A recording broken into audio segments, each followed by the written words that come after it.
teraz na ňu zhúkni. Ako si to dovoluje, že ona zúri nad tým, že jej nejdú obuť topánky?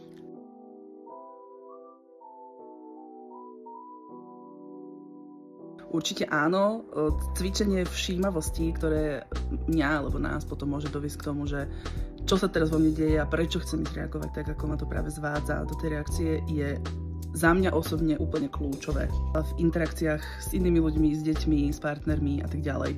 Pretože ak ja v tej chvíli reálne cítim tú myšlienku, že a teraz na to decko zakrič, teraz na ňu zhúkni, ako si to dovoluje, že ona zúri nad tým, že jej nejdú obuť topánky.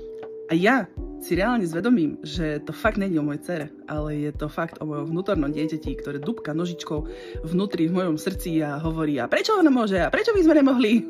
My sme sa nemohli takto hnevať, tak jak to je možné, že hento detko sa môže tak hnevať?